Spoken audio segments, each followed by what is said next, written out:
Lewis Hamilton broke two separate rules in his Ferrari at the 2026 British Grand Prix on Sunday.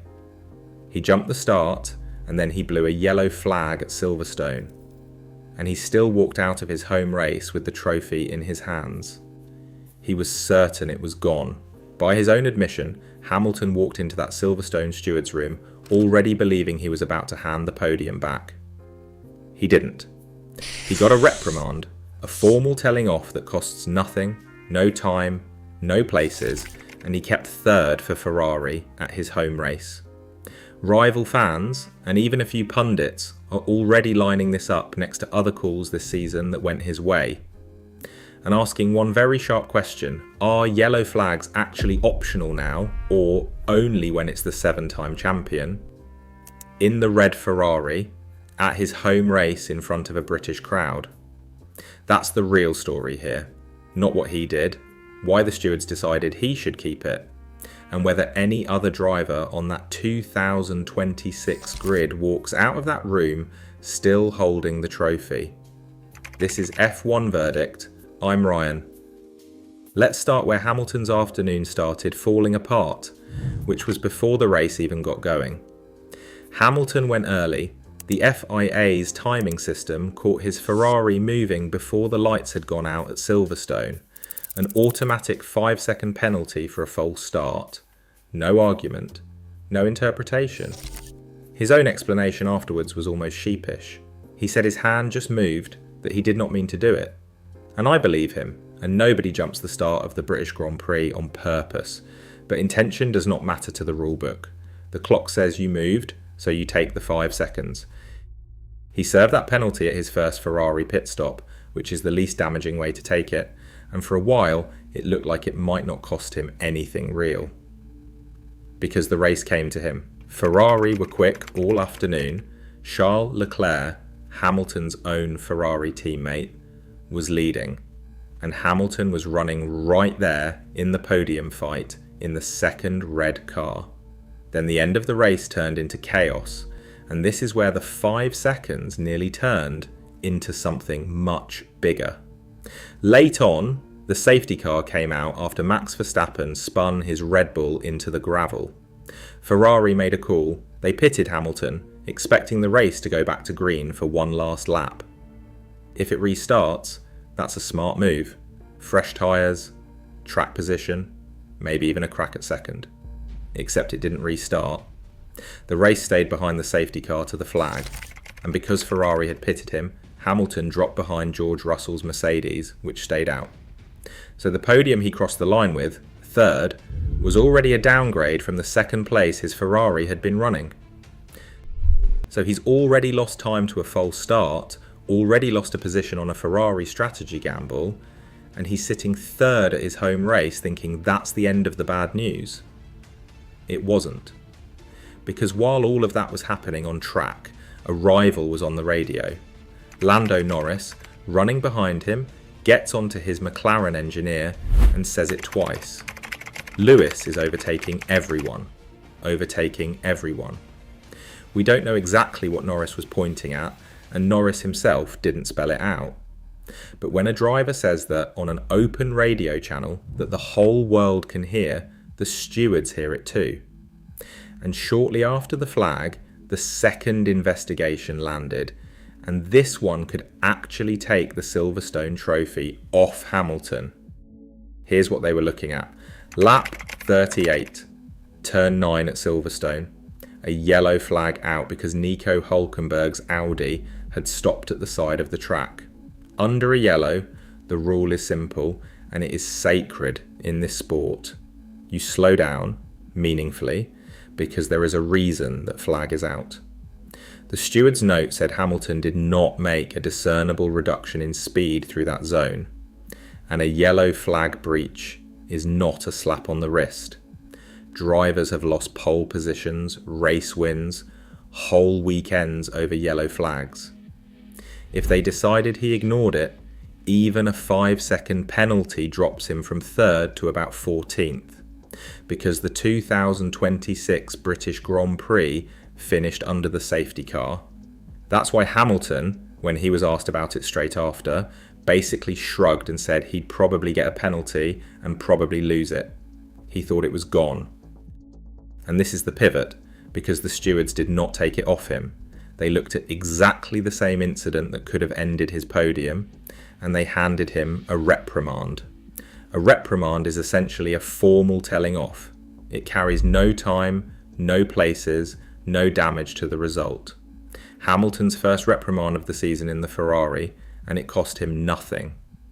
So the question stops being what he did and becomes why they let it slide. Read the stewards' actual reasoning, because it's more interesting than they went easy on him. Their argument was about what Hamilton could physically have seen and reacted to. Right before that corner, his Ferrari had been wheel to wheel with Verstappen. He was expecting Verstappen to fire straight back at him, so his eyes, in their words, were in his mirrors for most of that straight, watching for the counter-attack, not watching for a light panel. On top of that, they said there was no yellow light panel in his immediate line of sight, and the yellow warning on his Ferrari steering wheel only flashed up for a very short window, right near the end of the zone. Their conclusion was that the time he actually had to see the yellow and react to it was extremely limited. So instead of judging him for blowing through a warning, they judged that he barely had a warning to blow through. Now that is a perfectly reasonable read of the situation, but notice what it rests on. It rests on the stewards deciding to be generous about what was going on inside the cockpit, about where a driver's attention was, and how much time he really had. And that is exactly the kind of judgment call that fans and rival teams look at and ask one very sharp question. Does everybody get that benefit of the doubt, or just the 7-time champion in the red Ferrari at his home race in front of a British crowd? Because here's the uncomfortable pattern. The false start was black and white. A machine caught it. 5 seconds. Done. The yellow flag was grey. A human judgment about attention and reaction time.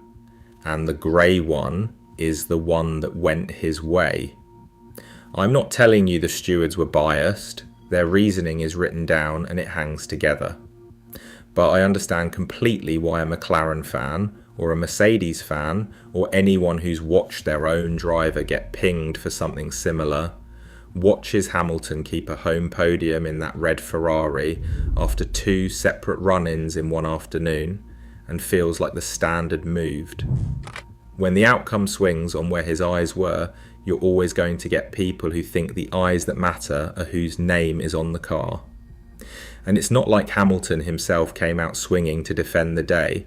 He described his own race as pretty bad from the get-go. He owned the start. This wasn't a driver claiming he'd been hard done by.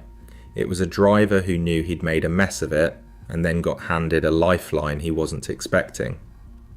Even Ferrari admitted the closing laps were a bit of a mess, with team principal Fred Vasseur calling the safety car confusion exactly that, while still insisting pitting Hamilton was the right call. So step back and look at what Sunday actually was for Hamilton and Ferrari. He jumped the start. He lost a position on a strategy gamble. A rival flagged him on the radio. He got summoned twice. He sat in the Silverstone stewards room, fully expecting to lose his podium. And he walked out with a 5-second penalty already paid, a reprimand on his record, and the trophy still in his hands. That is one of the messiest podiums you will ever see a driver keep, and Ferrari will happily take it, because a Leclerc win and a Hamilton third is a Ferrari 1-3, at a race where, for about 10 minutes, it looked like they might only get the one. So here's the verdict. Hamilton didn't steal that podium, the false start was fairly punished, and the yellow flag call on the paper the stewards wrote is defensible. But he got the benefit of every doubt on the one incident that could have cost him, and he knows it. This wasn't a great Ferrari drive rescued by pace. It was a scrappy one rescued by a judgment call that could just as easily have gone the other way. And the reason it matters beyond one Sunday is that the FIA's consistency is already the story of this 2026 season.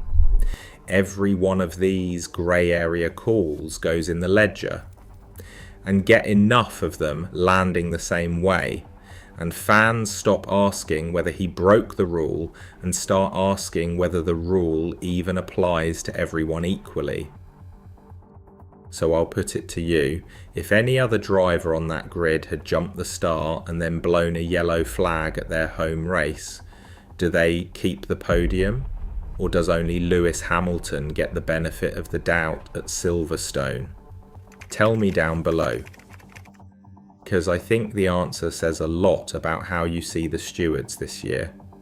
Watch how the FIA handles the next borderline yellow flag call, because Silverstone just set the reference point, and the moment it's applied differently, this becomes a much bigger conversation. If you want the story behind the story on the calls that decide these races, not just the result, subscribe to F1 Verdict. That's the verdict for now.